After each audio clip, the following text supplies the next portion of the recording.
உனக்காக வைத்திருக்கிறார். ஹல்லேலூயா.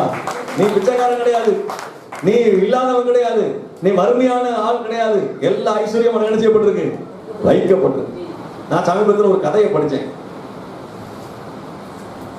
பகலானா பிச்சை எடுப்பானா, ராத்திரி ஆனா பேலஸ்ல போய் படுத்துவானா. அவன் இந்த பிச்சைக்காரனா இருந்துகிட்டு ஒரு பெரிய பேலஸ் கட்டி வச்சிருந்துருக்கான். அவனுக்கு ஒரு பயம், எவனாவது நம்ம என்ன செய்வான், அடிச்சு பிடிச்சி பிடிக்குவான் அப்படின்னு. படுத்து தூங்குறதுக்கு மட்டும் பேலஸுக்கு போயிடுவாரு. ஆனா பகல்லாம் எங்க நிற்பான்? பிச்சைக்காரன் ட்ரெஸ்ஸை போட்டுட்டு தச்சூர் கூட்டுரோட்ல கையேந்தி நிற்பாரு வச்சுங்களேன். புரியுதா உங்களுக்கு? ஆனா உண்மையிலேயே அவன் யார் தான்? ஐஸ்வர்யவான் தான், பணம் இருக்கு அவனுக்கு. ஆனா என்ன இல்ல, வாழ தெரியும். நான் இப்ப என்ன கேட்கிறேன், நீங்கெல்லாம் கர்த்தரால் ஆசீர்வதிக்கப்பட்ட சந்ததி, ஆனா வாழ தெரியாத மக்கள், அவர்கிட்ட இருந்து எதையும் வாங்க தெரியாத மக்கள், இயேசுநாதர்கிட்ட இருந்து எதையுமே பெறுவதற்கு உங்களுக்கு என்ன இல்லை, தெரியல. ஆனா அப்பாட்ட இருந்து கொடுக்கறது தெரியுது, வீட்டுக்காரன் இருந்து நைசா பேசி காசு வாங்க தெரியுது. அப்புறம் யாருகிட்ட என்ன பேசினா என்ன கறக்கலான்னு தெரியுது. ஆனா இயேசுநாதர் என்ன பேசி வாங்கன்னு உங்களுக்கு தெரியலையே. இயேசுநாதர்கிட்ட நான் உன் புள்ளன்னு சொல்லி வந்து நின்றுட்டோம்னா அவர் எல்லாத்தையும் நம்ம கொடுத்துருவார். ஆமென். மனுஷன்கிட்ட வாங்க தெரிஞ்ச உங்களுக்கு தெய்வத்திட்ட கேட்டு வாங்க தெரியலையே. இயேசுநாதர் எதிர்பார்க்கிறதுலாம் அவர்கிட்ட சொல்லணும், நான் உன் புள்ள ஆண்டவரே, உண்மை நான் நம்புறேன், நான் உன்னை விசுவாசிக்கிறேன், உன்னை யாருன்னு தெரியும், நீ சர்வ வல்லமுள்ள தேவன், எனக்கு நீ செய்யாம யார் செய்வான் என்று உரிமையும் பாசமும் அவர்களையும் வைத்து நீ கேட்டுப்பாரு. கர்த்தர் உனக்காக யாவையும் செய்வார். ஆமென். எல்லாம் டிப்ரெஷனோட உட்கார்ந்து வசனம் கேட்கிறது போதே இழுத்து அப்படி ஒன்னும் பாதி புரியுது பாதி புரியுது, ஒரே குழப்பத்திலே நீ வாழ்ந்தா என்னைக்குதான் அவனுக்கு விடுதலை? நான் கேட்கிறேன், இப்படிப்பட்ட இடத்துல இப்படிப்பட்ட ஒரு செய்தியிலே உனக்கு விடுதலைன்னா நீ எங்க போய் விடுதலை பெற முடியும் சொல்லுங்க? யார் உன்னை விடுவிப்பா? எந்த அபிஷேகம் உன்னை விடுவிக்கும்? எந்த ஆவி உன்னை விடுவிக்க போகுது? யார் உன்னை ஆசீர்வாதங்கள் நடத்துவா? இந்த மாதம் நீ உன் தரித்திரத்தை நீயே வளரணும். ஆண்டவர் எனக்கு வேண்டாம்னு நீ சொல்லணும். என்னன்னு சொல்லணும்? சொல்ல, என்ன வேணும்? எது வேண்டான்னு? தரித்திரம் வேண்டாம், என் வீட்டுக்காரன் குடிக்க கூடாது, என் புள்ள குடிக்க கூடாது, வேண்டாம், இவங்க ரட்சிக்கப்படணும். நீ பிடிவாதமா கேட்டு பாரு. பிடிவாதம் உனக்கு மற்றதெல்லாம் பிடிவாதம் இருக்குல்ல. சண்டை போடுறதுல எவ்வளவு பிடிவாதம் பண்ணிக்கிறீங்க? அவன்கிட்ட பேசவே மாட்டேன், இவன்கிட்ட பேசவே மாட்டேன், என்ன வைராக்கிய மாறாட்டுற? நீ கடவுளுடைய காரியத்தில் வைராக்கிய மாறாட்டு, கடவுளுடைய காரியங்கள் வைராக்கிய மாறாட்டு, மற்றதெல்லாம் வைராக்கிய மாறாட்டியே. ஆமென். இருக்கீங்களா? அறத்தூதல கேட்கிறீங்களா? கேட்கிறீங்களா இல்லையா? அப்ப என்ன செய்ய போறீங்க? நல்லா தான் பேசுற, அது செஞ்சு பார்த்தா தானே தெரியும்ல. நீ செஞ்சு பாரு. உன்னை வீட்டை விட்டு துரத்துனா கூட சந்தோஷப்படு. ஏன்னா உன் விஷயத்தை நீ ஆண்டவருக்குள்ள காரியத்தில் என்ன செய்ய, தைரியமாய் நெல்லு. என்ன ஆண்டவரை என் விசுவாசத்துல நிற்க உதவி செய்ய கேட்டுப்பாரு. கர்த்தருடைய ஆசீர்வாதத்தை உயர்த்துவார். ஆமென். ஹல்லேலூயா. அதான் நம்ம பார்க்கிறோம். இன்னொரு இப்படி இருக்கா.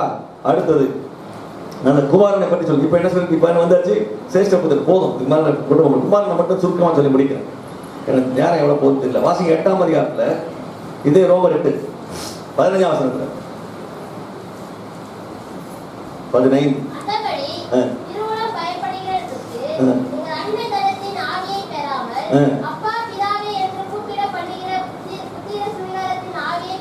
இப்ப பாருங்க, இந்த புத்திர சுவிகாரம் முன்ன சொல்லும் போது சிரேஷ்ட புத்திரன், முன்ன சொல்லும் போது சிரேஷ்ட புத்திரன், இப்ப சொல்லும் போது புத்திர சுவிகாரம். என்னது சொல்லுங்க? சிரேஷ்ட புத்திரன் பழசு, முன்னாடி சொல்லிட்டேன்.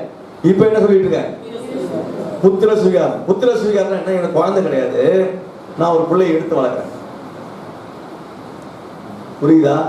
எனக்கு குழந்தை கிடையாது, ஒரு பிள்ளை என்ன செய்யறேன்? எடுத்து வளர்க்கிறேன். எடுத்து வளர்க்கும் போது பத்திரத்தை எழுதுறாங்க. கவர்மெண்ட் என்ன செய்யுது? கோர்ட்டு கூட்டு போய் என்ன செய்யுது? எழுது. என்ன எழுதுது? எனக்குரியதெல்லாம் இந்த குழந்தைக்கு உரியது.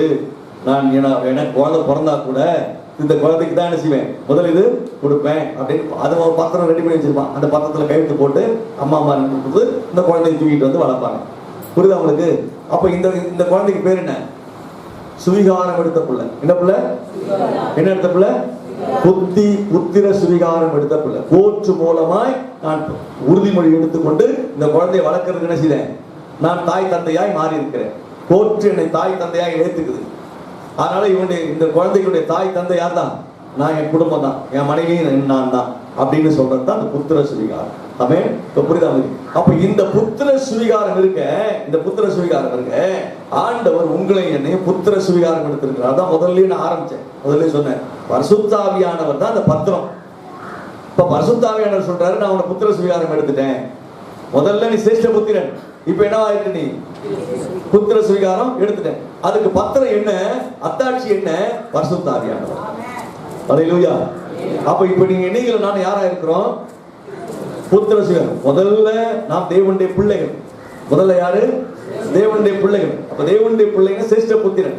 அதுக்கு நான் சொல்லும் போது எப்படி சொல்லுவேன், இயேசு கிறிஸ்துவுடைய பிறப்பின் வரலாறு நீங்க பாத்தீங்கன்னா, அதாவது லூக்கா நற்செய்தி 3ஆம் அதிகாரம் கடைசி வசனம் படிங்க சீக்கிரமாங்க. ஏனோ சேத்தின் குமாரன். கடைசி வசனம். சேத் ஆதாமின் குமாரன். ஆதாமின் குமாரன். ஆதாம் தேவனால் உண்டானவர். இந்த வம்ச வரலாறு பட்டியல ஆரம்பிச்சீங்கன்னா இயேசுநாதர் வருவார். அப்ப இயேசுநாதரை கொண்டு வந்து எங்க நிறுத்துறாங்க? ஆதாம்ல கொண்டு வந்து நிறுத்துறாங்க. புரியுதா உங்களுக்கு? இயேசுநாதருடைய பிறப்பை கொண்டு வந்து ஆதாம்ல கொண்டு வந்துருங்க. ஆதாம் நமக்கு யாரு? ஆதாம் யாரு நமக்கு? ஆபிரகாம் இல்ல, ஆதாம் யாரு? எல்லாருக்கும் தான். உலகத்தில் இருக்கிற 3 குரூப், அதாவது கருப்பன், வெள்ளையன், அப்புறம் எல்லோ பீப்புள், மஞ்சள் நிறத்தவர். இந்த 3 நிறத்தவர்களுக்கும் தகப்பன் யார் தான்? ஆதாம் தான். அப்ப உங்களுக்கு எதுக்கு எனக்கு தகப்பன் யாரு? ஆதாம். அப்ப எழுத்தின்படியே இயேசு கிறிஸ்துவின் வம்சத்துல நாம் வந்துட்டதுனால எழுத்தின்படியே நாம் அவனுடைய பிள்ளைகள். யாருடைய பிள்ளைங்க? தேவனுடைய பிள்ளை, ஆதாமுடைய பிள்ளை. ஆனால் தேவனால் உண்டானாச்சே. ஆதாம் யாரால் உண்டாயிருக்கிறான்? அப்ப தேவனால் உண்டானவன் யாருடைய பிள்ளை? தேவனுடைய பிள்ளை தான் ஆதாம். அப்ப நீங்களும் நான் அவனுடைய பிள்ளைனா யாருடைய பிள்ளைகள்? அப்ப தேவனுடைய பிள்ளைகள். அப்ப தேவன் படைப்பின் நிமித்தம் நாம் தேவனுடைய பிள்ளைகள் என்ற வரிசையில வந்துட்டோம். அதுக்கு பிறகு இயேசு கிறிஸ்துவின் வழியாக புத்திர சுவிகாரத்தை எடுத்தது நிமித்தம் பரிசுத்த ஆவியானவராலே நாம் இப்போது தேவனுடைய பிள்ளைகளா இருக்கிறோம். ஆமென். இப்ப புரியுதா உங்களுக்கு? அப்ப ரெட்டத்தனை தேவனுடைய பிள்ளை. அப்ப ஆண்டவர் எப்படிலாம் சொல்றாரு, என் பிள்ளைன்றதுக்கு அவர் எத்தனை வகையில சொல்ல முடியுமோ அத்தனை வகையில சொல்றார். நீ விசுவாசித்தால் என் பிள்ளை, பரிசுத்த பிள்ளை இருக்கிறனால அவன் என் பிள்ளை தாண்டா நீ சொல்றாரு. ஆமென். அப்படியானால் ஆண்டவர் குமாரன் என்று சொல்லுகிற வார்த்தை என்னன்னு புத்திர சுவிகாரம் எடுத்திருக்கிறார். என்ன எடுத்திருக்கிறாரு? புத்திர சுவிகாரம் எடுத்திருக்கிறாரு. அது மட்டும் இல்ல, எனக்கு இப்படி சொல்ல விரும்புகிறேன். அப்ப புத்திர சுவிகாரம் எடுத்ததுனாலையும் நாம் தேவனுடைய பிள்ளைகள். ஒன்று, அவர் தேவனால் பிறந்தவனால தேவனால் உண்டாக்கப்பட்ட ஆதாமில் பிறந்ததுனாலும் நாம் தேவனுடைய பிள்ளைகள் தான். விசுவாசிக்கிறதுனாலும் நாம் தேவனுடைய பிள்ளைகள் தான். பரிசுத்த ஆவியானவர் உள்ளே வந்ததுனால நாம் சேர்த்து புத்திர சுவிகாரம் நமக்கு என்ன இருக்கு, உண்டாயிருக்கு. அப்படியான இதையெல்லாம் ப்ரூவ் பண்ணி சொல்றாரு, நீங்க என் பிள்ளைங்கன்னு சொல்றாரு. ஆமென். இப்ப சொல்றாரு, இஸ்ரவேலே அவன் என் குமாரன், இஸ்ரவேல் என்னுடைய குமாரன், அவன் என் சிரேஷ்ட புத்திரன். நீ அவனை விடலனா உன் தலைச்சன்களை உன் சிரேஷ்ட புத்திரன் என்ன செய்வேன், அழிப்பேன்னு சொல்றாரு. அப்படியானால் கருமையானவர்களே, நம்மையும் தேவன் வைத்திருக்கிற வைராக்கியம், நம்மையில் வைத்திருக்கிற தெய்வம் வைத்திருக்கிற பாசம், நீ என் பிள்ளைன்னு சொல்றாரு. யாருடைய பிள்ளை? யாருடைய பிள்ளைங்க நம்ம? ஒன்னு எந்த மாதிரி? ஒன்னு சிரேஷ்ட புத்திரன். நம்ம யாரு?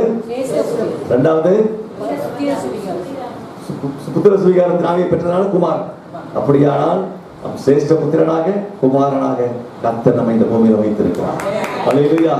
யாக்கோபுக்கு என்ன ரைட்ஸ் வச்சிருக்கிறாரோ அதே ரைட்ஸ் போய் நமக்கு என்ன செய்யறாரு, வைத்திருக்கிறார். ஆனா இப்ப நீ பிள்ளையாக மகளாக வாழணும்னா உனக்கு என்ன தேவை? நான் சொன்ன பரிசுத்தம். என்ன வேணும்? என்ன வேணும்? என்ன வேணும்? என்ன விசுவாசம்? எப்படி விசுவாசம் யார் மேல வைக்கணும்? ஆமா, நீ என்ன கேட்டாலும் யார்கிட்ட தான் கேட்கணும். ஆமா, ஏன்னா ஆண்டவர்கிட்ட கேட்டுதான் வாங்கணும். விசுவாசம் இல்லாமல் வராது எதுவுமே எல்லாமே பாவம். நீ ஆண்டவரை கேட்டு தேடி ஆண்டவரை எனக்கு தாருன்னு கேட்கறது தான் உனக்கு ஆசீர்வாதம்.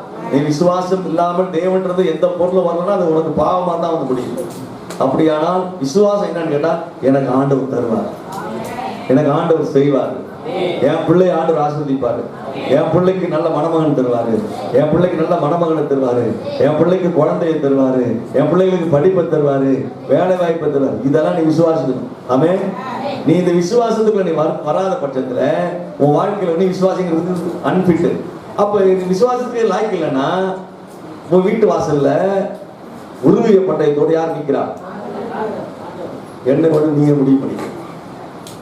என்ன வேணும்னு நீயே முடிவு பண்ணி. இன்னைக்கு நிறைய விசுவாசிகள் விசுவாசின்ற பேனர்ல தாறுமாறான ஒரு வாழ்க்கை. ஆண்டவர் வருவார்ன்றதே மறந்துட்டோம். ஆண்டவர் வருவார்ன்றதே நிறைய ஊழியக்காரனை மறந்துட்டான். இந்த வசூல் கட்ட ஆரம்பிக்கிறானே, வீடு கட்டணும், வீடு வாங்கணும், இடம் வாங்கணும், காடு கட்டணும், காடு வாங்கணும், இப்படிதான் சுத்திட்டு இருக்கானே. யாரை பாரு நான் இடம் வாங்கியிருக்கேன் சர்ச்சை கட்டணும், யாரை பாரு இது வாங்கியிருக்கேன் காசு வேணும், காசு வேணும்னு தான் சுத்திட்டு இருக்கோம். எங்க பாரு காசு? நான் கேட்கிறேன், அவன் காசான தூக்கிட்டு போயில போ. முதல்ல அவன் ஆத்மாவை காப்பாரு, முதல்ல அவன் ஆத்மாவை காப்பாரு. அவன் காசு ஒரு பைசாவுக்கு பிரயோஜனம், நீ வச்சிருக்கிறதில்ல, இருந்து பிரயோஜனம் இல்லை. நீ முதல்ல உன் மனம் திரும்பி ஆண்டவரை ஏற்றுக்கொண்டு ஆண்டவர் உனக்கு கொடுத்தது ஆசீர்வாதத்தை இழந்துறார். ஆமென். இயேசு வருகிறார், சீக்கிரம் வரப்போகிறார். ஏன்னா உலகம் அதை குறித்த காரியங்கள் என்ன செய்யுது, நடந்துகிட்டு இருக்கு. இயேசு சீக்கிரம் வரப்போகிறார். என் ஆயுசு நாளிலே கூட வந்துடலாம், என் ஆயுசு நாட்களில் கூட என்ன செய்யலாம், வந்துடலாம். அப்ப வரும்போது, இயேசு வரும்போது நான் என்ன செய்யணும், எதிர்கொண்டு போக வேண்டும். உயிரோடு இருக்கிறவர்கள் மகிமையின் சரீரத்தை பெறுவாங்க, மரித்தவர்கள் முதலாவது எந்திரிப்பாங்க, அவரை போய் சந்திக்கும். ஆமென். அதுக்கு தான் சர்ச்சு. சர்ச்சு வந்து சோறு திங்கிறதுக்கும் சண்டை போடுறதுக்கும், அக்கா நல்லா இருக்குதா, சட்டை நல்லா இருக்குது, பேண்ட் நல்லா இருக்குது, புடவை நல்லா இருக்குன்னு பார்க்கறதுக்கு இல்லை. எல்லாம் ஒன்னா ஒரு நாளைக்கு வரோம், நல்லா கை தட்டுறோம், கும்பி அடிக்கிறோம், அப்படியே குதூகலம் முட்டுதோ, கொண்டாட தோடுதோ, ஆட்டம் போட்டு போயிடுறோம். இதுக்கெல்லாம் சர்ச்சை கிடையாது. திருச்சபை என்பது இயேசுவின் வருகைக்காக காத்து இருக்கிற கூட்டம். ஹல்லேலூயா, ஹல்லேலூயா. இந்த புத்திர சுவிகாரம் எப்படி கிடைச்சு தெரியுமா? அவர் தம்முடைய ரத்தத்தினால் நமக்கு கொடுத்திருக்கிறார். 1 கொரிந்தியர் 6ஆம் அதிகாரம் 20ஆம் வசனத்தை வாசிக்கிற போது, கிரயத்துக்கு கொல்லப்பட்டீர்களே. அப்ப என்ன கொடுத்து வாங்கியிருக்காரு? ரத்தத்தை கொடுத்து உனக்கு கிரயம் கொடுத்து, ரத்தத்தினால் உண்டான ஒரு கிரயத்தை கொடுத்து உன்னை புத்திர சுவீகாரனாய் மாத்திருக்கிறார். ஆமென். என்ன கொடுத்து செலவு பண்ணிருக்காரு? என்ன கொடுத்திருக்காரு? ஆமா, நீ விசுவாசியா வாழ. ஆமென். எத்தனை வருஷம் விசுவாசியா இந்த சபையில இருக்கிற? ரட்சிக்கப்பட்டு எத்தனை வருஷம் ஆச்சு? நீ இன்னும் இப்படியே வாழ்ந்துட்டு எப்படி? நீ உன் ஆவிக்குரிய வாழ்க்கையில வளர வேணாமா? நீ போய் 10 பேருக்கு சொல்ல வேணாமா? எப்பயுமே உன் பிரச்சனையே பெருசாவே போயிட்டு இருந்துச்சுன்னா நீ என்ன மனம் திரும்பி இருக்கிற? நீ எங்க ரட்சிக்கப்பட்டிருக்கிற? இந்த வருஷத்துல கணக்கு பார்த்துக்க. 2026ல நீ நல்ல விசுவாசியாய், கர்த்தருக்காய் வாழுகிற பிரகாசிக்கிற குடும்பமாய், செழிப்பான குடும்பமாய், பிசாசை விரட்டுகிற மனிதர்களாக, போராட்டங்களை ஜெயிக்கிற மனிதர்களாக, வியாதியை ஜெயிக்கிற மனிதர்களாக, 12 வருஷமா 18 வருஷமா 32 வருஷமா 38 வருஷமா, வருஷம்னா முக்கியம் கிடையாது. இயேசு தொட்டிட்டா போகும், சுகம் உண்டு. ஆமென். அப்ப நீ சொன்ன, ஆண்டவரே நீர் எனக்கு சுகம், ஆசீர்வாதம் என் வீட்டுல இருக்கணும். ஆமென். நீ வீட்டுக்கு போனா உன் வீட்டுல இருக்கிற அசுத்தாவிலாம் ஓடி போகணும். நீ அந்த அசுத்தாவி கூட சேர்ந்து சண்டை போட்டுக்கிட்டு ஒரே கெட்ட வார்த்தை பேசிக்கிட்டு அசிங்கசியமா பேசிக்கிட்டு இருந்தா வீட்டை ரட்சிக்கப்பட்டிருக்கீங்க. நீ உன் வீட்டுக்காரன் கெட்ட வார்த்தை பேசுறான், நீ பேசுவியா? உன் வீட்டுக்காரன் பேசுறதுனால நீ பேசுவியா? சொல்லு. என்ன மனம் திரும்பி இருக்கீங்க? என்ன ரட்சிக்கப்பட்டிருக்கிறீங்க? சண்டையா, சண்டைக்காரியா ஏன் வாழ்ற? நீ ஏன் சண்டைக்காரனா? நீ ஏன் இருக்கிறீங்க? அதுக்கா இயேசு உங்களை ரட்சித்தா? அதுக்கா அவங்களுக்கு ரத்தம் சிந்தி விலை கொடுத்து வாங்கி இருக்கிறாரு? நாம் யாருடைய பிள்ளையா வாழ்ந்து காட்டணும்? யாருடைய பிள்ளையா வாழ்ந்து காட்டணும்? தேவனுடைய பிள்ளையா வாழ்ந்து காட்டணும். ஆமென். சிரேஷ்ட புத்திரனா வாழ்ந்து காட்டணும். தேவன் வைத்திருக்கிற இரட்டத்தனை ஆசீர்வாதத்தை பெற்ற மனுஷனா வாழ்ந்து காட்டணும். குமாரன் என்று சொல்லுகிற அந்தத்தை ரத்தத்தினால் நீ வாங்கி இருக்கிற, அதனால என்ன செய்யணும்? வாழ்ந்து காட்டணும். ஆமென். இந்த இடத்துல நின்று பாரு, கர்த்தருடன் பெரிய காரியங்கள் செய்யணும். ஹல்லேலூயா. 40 ஆண்டுகள் நான் ஆண்டோடைய ஊழியத்துக்கு வந்து 40 வருஷம் முடிஞ்சிச்சு. 40, 41, 42 ஓடி போயிட்டு இருக்கு. ஒரு நாளும் எனக்கு ஆண்டவர் கைவிட்டதே கிடையாது. ஒரு நாள் நான் கடன் வாங்கி சாப்பிட்டதில்லை, நான் கடன் வாங்கி கொடுத்துறது கிடையாது, யாருகிட்டையும் போய் காசுக்கா நின்னது கிடையாது. எந்த வீட்லயும் நான் விசுவாசிகள் போனா காணிச்சு கிடைக்கணும் இதுவரை போனது கிடையாது, போக போறதும் கிடையாது. கர்த்தர் என்னை கூப்பிட்டு போஷிக்கிறவன் இருக்கிறான், கொடுத்து போஷிக்கிற மக்கள் இருக்கிறாங்க, கொண்டு வந்து கொடுத்துட்டு போற ஆளுங்க இருக்குது, எனக்கு அனுப்பி ஆசீர்வதிக்கிற மக்கள் இருக்கிறாங்க, என் வீட்டுக்கு வருகிறவர்கள் என்னை ஆசீர்வதிக்கிறார்கள். நான் கர்த்தருடைய நாமத்துல வேதத்தை சுமக்கிறதுனால, வேதத்தை சுமந்து சொல்லுகிறேன், என் ஆண்டவர் ஒரு கால பிச்சைக்காரனால ஆசீர்வதிக்கிறார். ஹல்லேலூயா. எதை நீ இப்ப சொல்லணும்? நான் யாருடைய பிள்ளை? யாருடைய பிள்ளை? அப்ப தேவனுடைய பிள்ளைன்னா டிராமா பண்ணக்கூடாது, நடிக்க கூடாது, கெட்ட வார்த்தை பேசக்கூடாது, முன்னாடி பார்த்தா தோத்துறேன், பின்னாடி பார்த்தா குத்திடுவேன், இந்த கதையெல்லாம் இருக்கக்கூடாது. கபடற்ற மனுஷனாய் மனுஷியாய் வாழ்ந்து பாரு, கர்த்தருடைய ஆசீர்வதிப்பார். நடிக்காதீங்கப்பா. முதல்ல சொல்லுங்க, ஆண்டவரே நான் உங்களை நம்பி இருக்கிறேன். எனக்கு ஒரு தீங்கு பண்ண முடியாது, ஒருத்தனை எதிரியா வர முடியாது.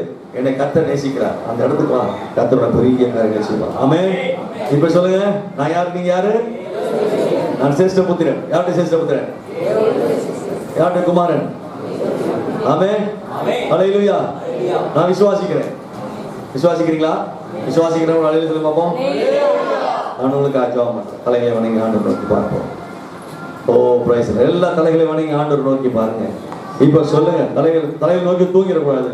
தலைகள் இல்ல, முழங்கால் போட முடியாது, முழங்கால் போட்டு, முழங்கால் போட்டு சொல்லு, ஆண்டவரை பார்த்து சொல்லு, ஆண்டவரே நான் உங்களுடைய பிள்ளையாய் வாழ என்னை தெரிந்து கொண்டீர், என்னை குமாரனாய் தெரிந்து கொண்டீர். ஆண்டவர், நான் அடிமையாய் சில நேரத்தில் வாழ்ந்துட்டு இருக்கிறேன், போராடிட்டு இருக்கிறேன், எனக்கு விடுதலை வேண்டும். நான் விசுவாசிக்கிறேன்.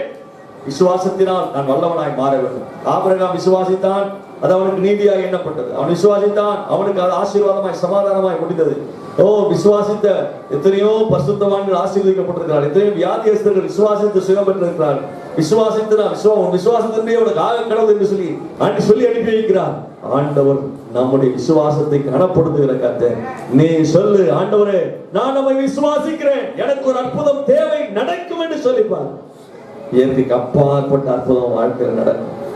சமாதானத்தோடு நீ வீட்டுக்கு போகலாம். இன்றைக்கு கர்த்தருடைய ஆவியானவர் உனக்கு சொல்லி அனுப்புகிறார். சமாதானத்தோடு நீ வீட்டுக்கு போக கர்த்தர் அனுப்புகிறார். நீ சொல்ல, ஆண்டவரே நான் சமாதானத்தோடு வீட்டுக்கு போக விரும்புகிறேன், சமாதானத்தோடு நான் போக விரும்புகிறேன், எனக்கு உதவி செய்ய ஆண்டவரே, நான் விசுவாசிக்கிறேன், உம்மிடத்திலிருந்து எனக்கு அற்புதம் நடக்கும். ஆமென். ஹல்லேலூயா. ஜெபம் பண்ணுவோமா? அன்பின் ஆண்டவரே, இன்றைக்கு முழங்கால் படிக்கிட்டு தலைகளை கவர்ந்து உம்மை நோக்கி பார்க்கிற மக்களை கண்ணோக்கி பாரும். தடைகள் எல்லாம் மாற்றி தேவனுடைய பிள்ளைகளுக்கு இருக்கிற ஆசீர்வாதம். ஓ, அவன் என் குமாரன், என் சிரேஷ்ட புத்திரன், நான் அவனை விடுவிக்க போகிறேன் என்று சொல்லி வைராக்கியம் பாராட்டின ஆண்டவர் என் ஜனத்திற்காக, காட்டாவூர் மக்களுக்காக வைராக்கியம் பாராட்டி இவர்களை விடுவிக்கும்படியாய் ஜெபிக்கிறேன். அடிமை தினத்திலும் பாவத்திலும் அக்கிரமத்திலும் அநியாயத்திலும் பிடிக்கப்பட்டு விடுதலை இல்லாத ஒரு வாழ்க்கை, ஜெயம் இல்லாத ஒரு வாழ்க்கை, போராடிக்கிட்டே இருக்கிற ஒரு வாழ்க்கை, வியாதியோடு உபத்திரவத்தோடு போராடிட்டு இருக்கிற வாழ்க்கை, சமாதானம் இல்லாத வாழ்க்கை, என்னடா வாழ்க்கை என்று சலிப்போடு இருக்கிற இந்த ஜீவியெல்லாம் மாறி ஆண்டவரே இவர்கள் சமாதானத்தோடு, மகளே என்ற அந்தஸ்தோடு, மகனே என்ற அந்தஸ்தோடு, குமாரன் என்ற அந்தஸ்தோடு, சிரேஷ்டபுத்திரன் என்ற அந்தஸ்தோடு, ஆண்டவரே புத்திர சுவிகாரன் என்ற அந்தஸ்தோடு இவங்க வாழ ஊழியக்காரர் வாழ்த்தி ஆசீர்வதிக்கிறேன். சமாதானம் நன்மை தொடரட்டும். பாஸ்டர் பாலையும் ஆண்டவரே ஸ்தோத்திரம் உடன் ஊழியத்தில் இருக்கிற ஐயாவுடைய குடும்பத்தாரையும் நான் நினைக்கிறோம். கர்த்தர் ஆசீர்வதியும் பாதுகாத்துக்கொள்ளும். வாலிப பிள்ளைகளையும் வாலிப பெண் பிள்ளைகளையும் நாம் நினைக்கிறோம். கர்த்தரை ஆசீர்வதியும்.